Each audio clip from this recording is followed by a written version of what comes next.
Greetings, everybody. It is I, Umbraze, here to talk to you about your update this week, as well as recommendations for basically one of the easier recommendations I've ever had to do. And that is Sephiroth. Now, as you can see here, we have the VC up, but we're going to be talking about a bunch of different stuff tonight, including whether or not, well, before anybody asks, yes, I've seen the elephant in the room. I know about it. It's probably worth talking about towards the end of this video, as well as some people who will probably jump the gun on this one. So, first off, let's just talk about the legendary hero Sephiroth, because for people who are wondering about Transcendence, I am going to do a separate Transcendence video. Obviously, you can check all my previous material, the reincarnation system, or the dream enhancement, as I've referred to it in the past. There's a ton of videos throughout my YouTube. I think might try and create, I don't know if I can create a playlist super easy that would backlog all of those videos. But for people who are wondering about batches and the best investments and everything like that, there are a ton of videos in the past, and I recommend that you go check them out. Also, because it helps me earn some actual revenue. So thank you for the support of always. Now let's talk about Global this week. So Global this week is really about the FF7 Intergrade collaboration, which is starting. And before we go any further, there's something that we just need to say. FF7 Remake and FF7 Intergrade are two separate collaborations, meaning that they do not share the orbs at all. And for people who just seriously need to hear this again, I will say it again. They do not share the same orbs. So FF7 Remake and FF7 Intergrade are two separate orbs. You can see them right here on my screen. Do not ask this, because do not think that it will be changed. Well, let me just say, I assume that Global's not going to change, because why would they? This is how they make money, and this is the way it was on JP. So it's probably going to be the same, but for all intents and purposes, it will be more than likely just different ones, and sucks is how I would say it. But hey, we have to suffer through it, so I guess, we baited it for you, so now you guys can suffer through it. That being said, FF7 Intergrade will only consist of two characters. It will consist of Sephiroth and Yuffie. Sephiroth is the one that we are going to be talking about today, because he is coming out this week.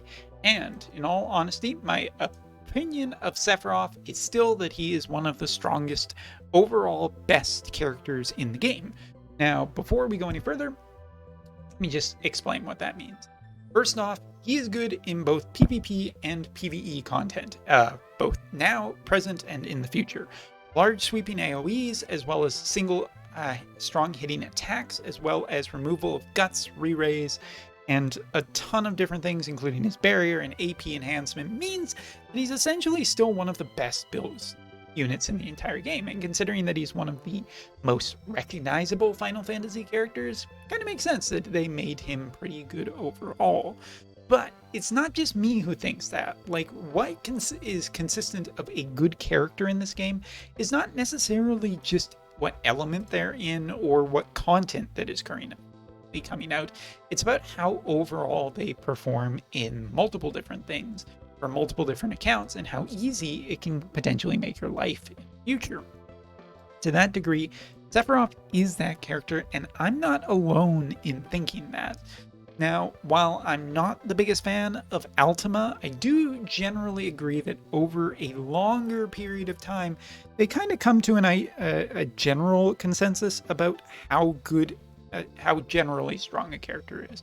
For instance, yes, I would consider Preen much better than Rurugia. That's just the way it is. Overall, these two characters are fairly well split apart in how good they are.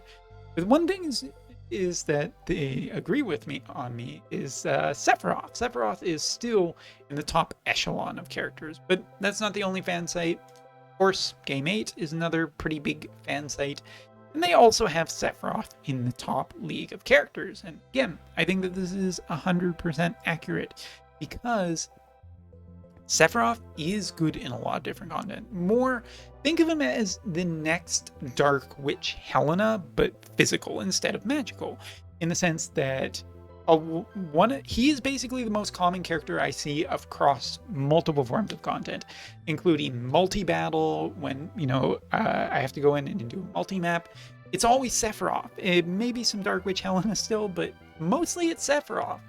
And that is just really true. When you want to do farming and have less concern about something going wrong or just getting it done faster, Sephiroth can do it because he has massive AoEs, hard-hitting attacks, and he can get rid of one thing that some people may not remember: job upgrades. Job upgrades work for your enemies that you're fighting a lot of the time too. Something that is just more common on JP now is a lot of enemies having re-raise and guts, and so Sephiroth's limit burst ends up being very, very valuable in other aspects as well.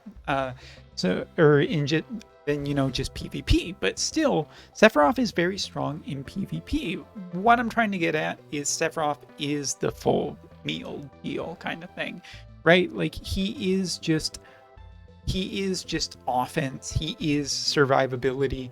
If you want to take a look, like we can just throw him into my dark party here. Also, for people wondering, I am having issues with my encoder, so apologies if anything goes wrong. But you can see the type of stats that he has with the equipment that he has. This is a TMR rune weapon to try and increase his attack. The elemental resistance here that you can bolster with this character makes him quite strong. You will be seeing a lot of Sephiroth probably for a very long time on global, and that's fine. He is really good, he is really interesting, and I think he is probably, for a lot of people, a very easy character to just build and use. There isn't a lot of fidgeting around with his AI per se. I think it's generally pretty easy to figure out what works on him and what doesn't, and what you really want to do. So yeah, Sephiroth is just a character that I think overall is a very, very good long-term, recommendable character who's very powerful, can dish out a ton of damage, and will be strong for the future, even with global exclusives. Now, with that being said, there is a global exclusive enhancement already for his VC, the Hero VC. And the Hero VC, I'm going to say, is probably a good get if you just have the resources anyway. Just get it, max it, enjoy that extra elemental resist, because it just makes Sephiroth that much better. So yeah, like this VC is a totally fine get, also because it works across a fair number of classes and it gives a great boost, to agility, reaction block, slash attack.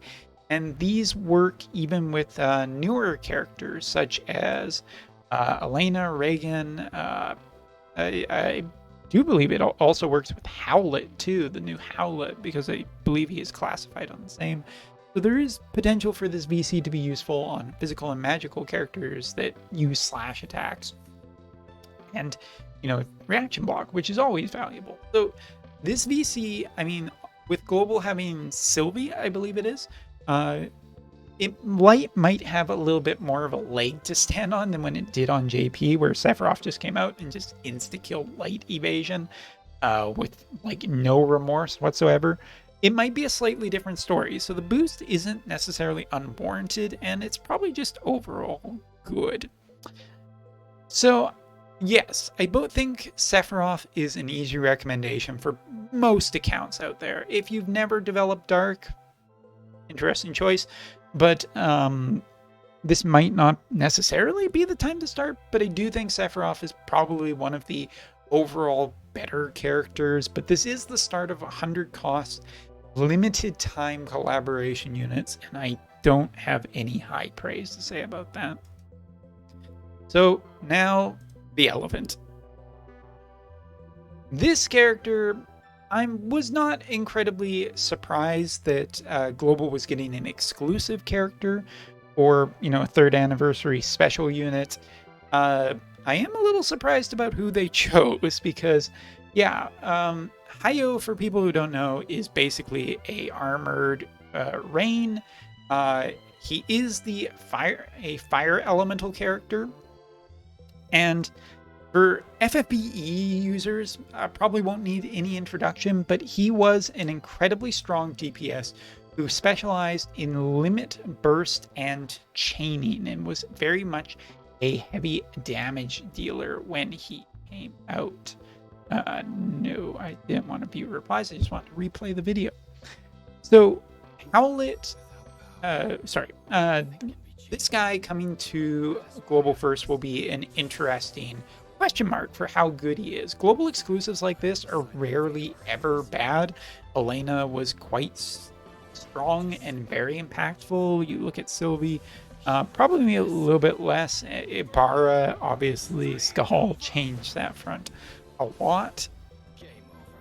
But when it comes to this character, this is an incredibly major character, and I expect him to be very powerful, be very competitive against Ice because he is a fire unit. But I do have questions about where this character fits into Fire's future right now, because Fire has a lot of different things going on, and where it exactly is going, I don't terribly know. Obviously, Mont's 140 is a good initial investment for people who are going to go down this road. And Reagan, I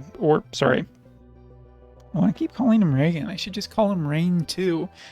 Hyoh will be very, very strong in combination with a physical team. He may even be similar to Reagan, a multi-elemental style where he is both fire and thunder sort of thing, since I do remember him kind of being like that, unless my memories are failing me.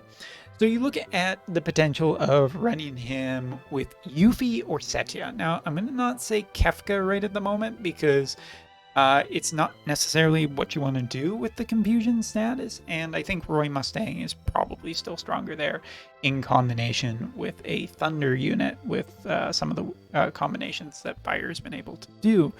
But honestly,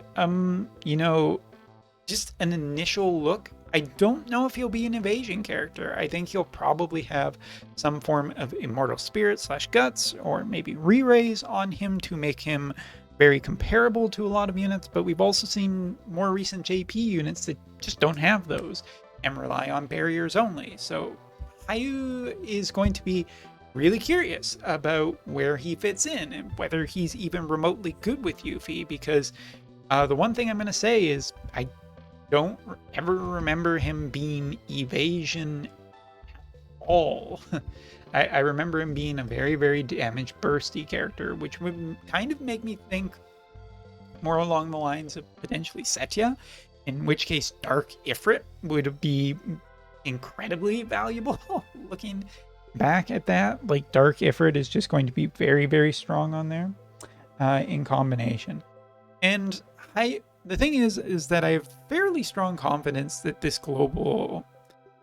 new global anniversary unit will be very, very strong. It doesn't say an exclusive unit, so I'm assuming that it will come to JP, because this is a huge character in terms of Brave Exvius history, and it'll be interesting to see how he comes out. But just in terms of like equipment for this character, what his move kit is, what his sub jobs are, exactly how it's going to be and everything, there's a lot of question marks that I have about this character and whether or not it'll be good. And honestly, I can't tell you if he'll be better than Sephiroth. Nobody can. They can guess. But I'm going to say this. I don't think that even if this character comes out and will be incredibly powerful and incredibly strong, I don't think it diminishes Sephiroth's power in any way, shape, or form. The other thing that I think is worth noting is that Hyoh is supposed to be a great sword user, from my Brave Exvius knowledge, fading as it is. And if that's the case, then I don't think he'll probably go with Sephiroth, but I don't know, maybe they've changed him to a sword, maybe a katana, I don't know, we'll have to wait and see. And now I'm gonna check just because.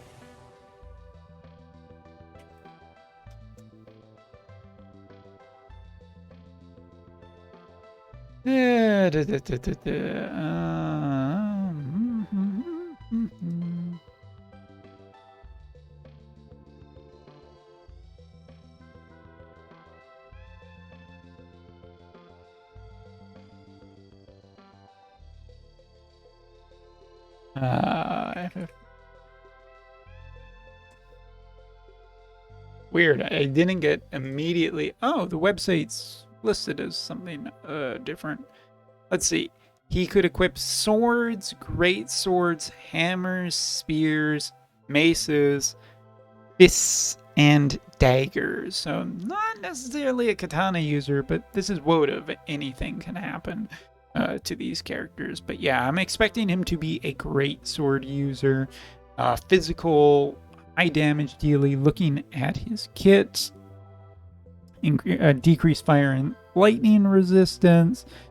So even with Dark Ifrit, I think there's a possibility that this character could end up still being really valuable on a multi-elemental team. Maybe even this might be something for Cloud's 140 to really strive into, or Sid as well. So there's some interesting possibilities for a Fire Thunder team combo with Hyoh. But that's going to be something very specific and not for people looking for something else. So anyway, hope you enjoyed this video. Hope you found it informative and interesting. Let me know what you're going for, Sephiroth or Hyoh. Which team are you on? Team Big Sword or Team Thin Big Sword? See ya.